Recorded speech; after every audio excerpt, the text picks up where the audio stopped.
Hello anime fans and welcome back to our channel. तो finally भाई लोग आज की वीडियो में हम एक्सप्लेन करने वाले हैं bleach 1000 year blood war part 4 के एपिसोड नंबर 4 को, जो कि भाई सचमुच में काफी ज्यादा खतरनाक एपिसोड होने वाला है, क्योंकि भाई इसमें ना हमें काफी ज्यादा कमाल की फाइट्स देखने को मिलने वाली हैं और साथ ही भाई हमें यहाँ पर हमारे फेवरेट कैप्टन यानी कि कैनपाची की बंकाई भी देखने को मिलने वाली है। और भाई तो शीरो की जो बंकाई होती है ना वो देखकर तो आप सभी लोगों को मजा ही आ जाएगा। भाई सच बता रहा हूँ ये वीडियो काफी ज्यादा कमाल की होने वाली है, तो इसलिए भाई वीडियो को एंड तक लाजमी देखना और लाइक भी जरूर कर देना। So let's get start. तो भाई एपिसोड की शुरुआत में हमें सोल सोसाइटी का सीन दिखाया जाता है, जहाँ पर हम कैप्टन क्रूसी जी की लैब को देखते हैं, जहाँ पर ये सभी लोग जो होते हैं ये देखकर काफी ज्यादा शॉक्ड होते हैं कि जो कैप्टन ओकीटाके होता है उसकी पावर भाई अब अनबैलेंस होने लगती है। क्योंकि आप सभी लोगों को याद ही होगा कि हमने लास्ट सीजन में देखा था कि सोल किंग के मरने के बाद जो कैप्टन ओकीटाके होता है उसने उसकी पावर को रिप्लेस किया होता है, जिस वजह से भाई तीनों दुनिया के बैलेंस जो होता है वो बराबर रहता है। लेकिन क्योंकि अब उसकी जो पावर होती है वो बिगड़ने लगती है, तो भाई इस वजह से अब सोल सोसाइटी, वेगोमुंडो और रियल वर्ल्ड इन तीनों का जो बैलेंस है वो बिगड़ने लगता है। तो भाई इसके बाद आ जाता है ब्लीच एनिमे का कमाल का इंट्रो। तो इंट्रो के बाद हम देखते हैं कि भाई हमारे दोनों जो वॉरियर होते हैं वो एक दूसरे के आमने सामने होते हैं, मतलब कि भाई जेराड और हमारे कैप्टन जराकी। तो जो जेराड होता है वो जराकी से कहता है कि लगता है तुम्हें मरने की बहुत ज्यादा जल्दी है, तो अगर ऐसी बात है तो मैं तुम्हारी ये विश पूरी कर ही देता हूँ। भाई हमारा जो कैप्टन जराकी होता है वो भी कहाँ चुप रहने वाला था, वो इसे कहता है कि अरे तुम तो चुप ही रहो, मुझे पता है तुम्हें हराने के लिए बस मुझे तुम्हारी सोर्ड से बच के रहना होगा और तुम्हारी सोर्ड टूटे बगैर मुझे तुम्हें हराना होगा, बस इतनी सी बात है, तो तुम्हें ज्यादा उछलने की जरूरत नहीं है। ये देखकर भाई जो हमारा हित्सुगाया होता है ना वो सोच रहा होता है कि भाई आखिर चल क्या रहा है इन दोनों के बीच, मतलब कि ये दोनों क्या बातें कर रहे हैं कब से। तो जो जेराड होता है वो भी भाई यहाँ पर जोर जोर से चिल्लाते हुए कहता है कि मैं हूँ Jared the Valkyrie the miracle और ये और वो सब कुछ कह रहा होता है, और साथ ही वो भी काफी ज्यादा लंबी लंबी बातें कर रहा होता है। और हित्सुगाया इसे भी देखकर कहता है कि यार ये दोनों तो बिल्कुल एक जैसे हैं, मतलब कि दोनों ही नमूने एक नंबर के। खैर तो इसके बाद अब हम देखते हैं कि भाई जो जराकी होता है वो काफी ज्यादा स्पीड से भागता हुआ आता है, सीधा इसके फेस पर अटैक कर देता है। लेकिन जो जेराड होता है भाई वो इसे काफी ज्यादा आसानी से डॉज कर लेता है और इसे काफी ज्यादा खतरनाक अटैक करके बहुत दूर उड़ा देता है। जो देखकर जराकी कहता है कि तुम तो काफी बड़े होने के साथ साथ काफी ज्यादा तेज भी हो।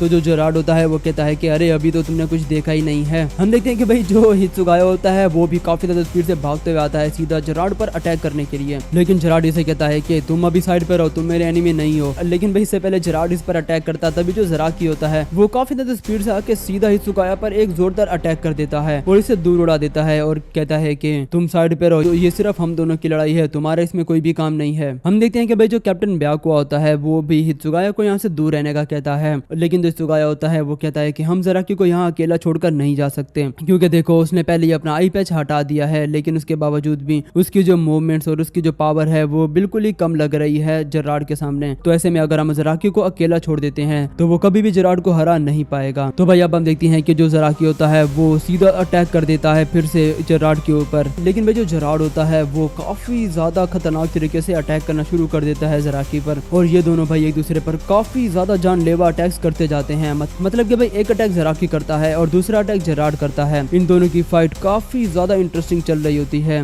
लेकिन भाई फिर भी जो जेराड होता है वो यहाँ पर काफी ज्यादा पावरफुल लग रहा होता है जराकी के मुकाबले में, और वो भाई अब उस पर अपनी सोर्ड से एक खतरनाक अटैक कर देता है, जिस वजह से जो जराकी होता है वो काफी ज्यादा दूर जाकर गिरता है और उसकी हालत बहुत ही ज्यादा खराब हो जाती है। लेकिन तभी जो ब्याकुआ होता है वो बीच में आकर जराकी को बचाने की कोशिश करने लगता है, और अब जो जेराड होता है वो कहता है कि मुझे पता है कि तुम ब्याकुआ हो और तुम तोशिरो हित्सुगाया, तुम सब मिलके भी मुझे कभी हरा नहीं पाओगे। और अब वो इन दोनों पर भी अटैक करना शुरू कर देता है। हम देखते हैं कि भाई जो जेराड होता है वो यहाँ पर काफी ज्यादा पावरफुल लग रहा होता है और वो कह रहा होता है कि मैं हूँ Jared the Valkyrie the god of the god, और मैं सबसे ज्यादा स्ट्रॉन्गेस्ट सबसे ज्यादा फास्टेस्ट क्वींसी हूँ। भाई ये तो बात सच है कि भाई इतना बड़ा होने के बावजूद भी ये काफी ज्यादा फास्ट और काफी ज्यादा स्ट्रॉन्ग है। तो साथ ही जराकी यहाँ पर बेहोश हुआ पड़ा होता है और उसकी हालत बहुत ही ज्यादा खराब लग रही होती है। और तभी वो अपने सामने याचीरो को देखता है जो उसे कह रही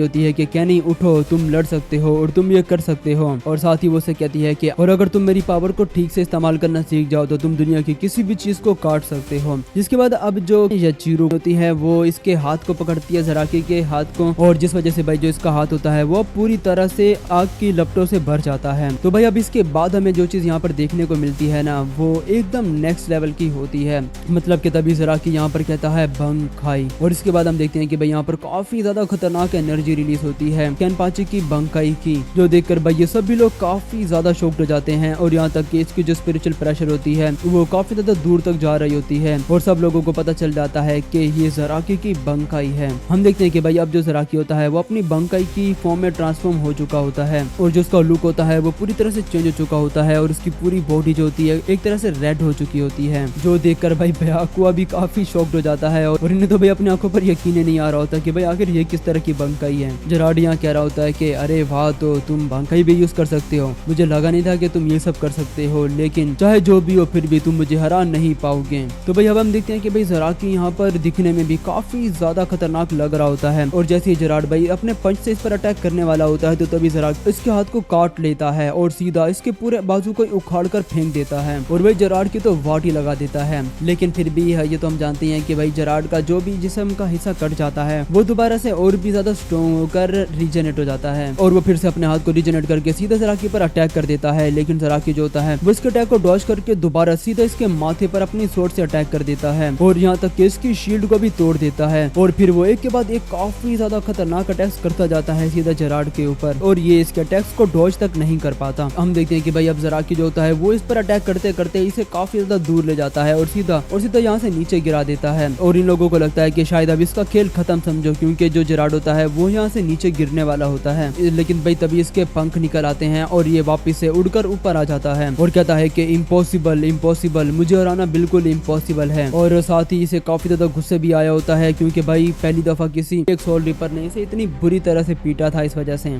और फिर से भाई जो जेरार्ड होता है वो अब काफी ज्यादा गुस्से में दोबारा से अटैक करना शुरू कर देता है ज़राकी के ऊपर। लेकिन ज़राकी भी यहाँ काफी ज्यादा खतरनाक फॉर्म में होता है और वो भी इसके अटैक को काफी आसानी से डॉज कर लेता है और भाई फिर वो बस एक ही अटैक करके इसको 2 टुकड़ों में काट देता है। और ये देखकर भाई सब लोग जो होते हैं वो थोड़े बहुत एक्साइटेड होने लग जाते हैं और उन्हें लगता है कि शायद ज़राकी ने इसे हरा दिया होगा। लेकिन ये तो हम सब जानते हैं भाई कि ये डीड का बच्चा इतनी जल्दी मरने वाला थोड़ी ना है। ये फिर से खुद को रीजनरेट करके उड़ जाता है और फिर से भाई अपनी स्वॉर्ड से क्विंसिस पावर का यूज करते हुए सीधा ज़राकी पर अटैक कर देता है और इसकी ये पावर इतनी ज्यादा खतरनाक होती है कि यहाँ की भाई सारी जगह ही तबाह हो जाती है और सब लोग यहाँ से नीचे गिरने लग जाते हैं। लेकिन हम देखते हैं कि भाई जो ज़राकी होता है वो फिर भी खुद को बचा लेता है और अब फिर से जेरार्ड इस पर अपनी स्वॉर्ड से अटैक करने लगता है। लेकिन फिर से ज़राकी काफी ज्यादा स्पीड से इसके अटैक को डॉज कर लेता है और एकदम से इसकी गर्दन के पास आकर इस पर अटैक कर देता है। लेकिन भाई जैसे ही वो दोबारा से इस पर अटैक करने वाला होता है तो तभी जो ज़राकी का हाथ होता है वो टूट जाता है क्योंकि भाई ज़राकी की जो पावर होती है ना वो इतनी ज्यादा होती है कि उसकी बॉडी इसे झेल नहीं पा रही होती, जिस वजह से भाई इसकी खुद की बॉडी टूटने लग जाती है और ज़राकी काफी ज्यादा स्पीड से सीधा जमीन पर गिर जाता है और एक तरह से ऐसा लग रहा था कि जैसे ज़राकी हार गया हो यहाँ पर। तो शीरो की भी हालत यहाँ पर काफी ज्यादा खराब होती है और जेरार्ड अब तो शीरो पर भी अटैक कर देता है जिस वजह से वो भी काफी ज्यादा दूर जाकर गिरता है। और अब हम देखते हैं कि भाई जो तोशीरो होता है उसकी जो बंकाई के जो फ्लावर्स होते हैं वो ऑलमोस्ट खत्म हो चुके होते हैं और अब बस आखिरी के 1 या 2 फ्लावर्स बचे होते हैं। तो ब्याकुआ इसे कहता है कि तोशीरो तुम्हारी हालत काफी ज्यादा खराब लग रही है और तुम्हारी बंकाई भी ऑलमोस्ट खत्म होने वाली है, तो क्यों ना तुम अपनी बंकाई को रिलीज कर दो। लेकिन भाई तोशीरो यहाँ पर कहता है कि नहीं, इतनी जल्दी नहीं, क्योंकि मेरी बंकाई के जो फ्लावर्स हैं वो टूटने के बाद ही। और भाई जैसे ही वो ये कहता है तो इसके बाद हमें काफी ज्यादा कमाल की चीज देखने को मिलती है। मतलब कि भाई अब जो तोशीरो होता है वो यहाँ पर ट्रांसफॉर्म हो जाता है, मतलब कि वो अब बड़ा हो चुका होता है और वो काफी ज्यादा स्मार्ट लग रहा होता है भाई। मतलब सच बताऊं ना तो पूरे ब्लीच एनिमे का सबसे ज्यादा स्मार्ट कैरेक्टर लग रहा होता है तोशीरो यहाँ पर। तो भाई इसका मतलब ये है कि जो तोशीरो की असल बंकाई है ना वो इसके फ्लावर्स के टूटने के बाद ही आती है। भाई ये बंदा हमेशा मुझे सरप्राइज कर देता है, इसकी जो बंकाई है और इसकी जो फाइटिंग टेक्निक्स है ना वो मुझे काफी ज्यादा कमाल की लगती हैं। अब जेरार्ड भी इसे देखकर कहता है कि तो तुम कौन हो? तो तोशीरो से कहता है कि मैं हूँ तोशीरो हित्सुगाया। तो ये कहता है कि अच्छा, तो क्या ये तुम्हारी बंकाई है? लेकिन एक सेकंड, तुम तो पहले अपनी बंकाई यूज कर चुके हो, तो ये किस तरह की टेक्निक है? मतलब कि तुम बड़े कैसे हो गए? लेकिन चाहे जो भी हो, बस तुम थोड़े से बड़े ही तो हुए हो, लेकिन फिर भी तुम मुझे हरा नहीं पाओगे। तो अब ये कहकर जो जेरार्ड होता है वो फिर से अपनी स्वॉर्ड को सीधा जमीन पर दे मारता है और जिसके बाद जो जेरार्ड होता है वो अपनी शील्ड को काफी ज्यादा स्पीड से फेंक कर मारता है सीधा इसके ऊपर। लेकिन भाई तोशीरो इसे पूरी तरह से जमा देता है। तो इस वजह से भाई अब जो जेरार्ड होता है वो अपनी क्विंसिस पावर का यूज करके अपने एरो से सीधा इस पर अटैक करने की कोशिश करने लगता है। लेकिन तभी तोशीरो इसे पूरी तरह से जमा देता है और कहता है कि मैंने तुमसे कहा था ना कि मेरी पावर को बिल्कुल भी हल्के में मत लेना। लेकिन फिर भी भाई जो जेरार्ड होता है वो इसकी पावर को तोड़ देता है और तोशीरो को पकड़ कर कहता है कि तुम मुझे कभी भी जमा नहीं पाओगे। लेकिन भाई तभी हम देखते हैं कि जो कैप्टन ज़राकी होता है वो इसके पैर को पकड़कर सीधा इसे नीचे गिरा देता है और फिर से हित्सुगाया इसको अपनी आइज से जमाने लगता है। और कैप्टन ब्याकुआ जो होता है भाई वो अपनी बंकाई का यूज करके अपनी काफी सारी स्वॉर्ड से सीधा इस पर मल्टीपल अटैक्स कर देता है और उसके टुकड़े टुकड़े कर देता है। तो भाई अब ऐसा लग रहा था कि जैसे इन लोगों ने इसे हरा ही दिया हो, और ये लोग भी अब काफी ज्यादा रिलैक्स हो जाते हैं और इन्हें लगता है कि शायद इन्होंने उसे हरा दिया है। और लेकिन भाई तभी यहाँ पर फिर से एक और ट्विस्ट आता है और ये वापिस से जेरार्ड जो होता है वो खुद को दोबारा से रीजनरेट कर लेता है, और इस बार भाई ये बिल्कुल अलग तरह से ट्रांसफॉर्म हो चुका होता है और उसकी पूरी बॉडी ग्लो कर रही होती है। तभी हम देखते हैं कि भाई रूकिया और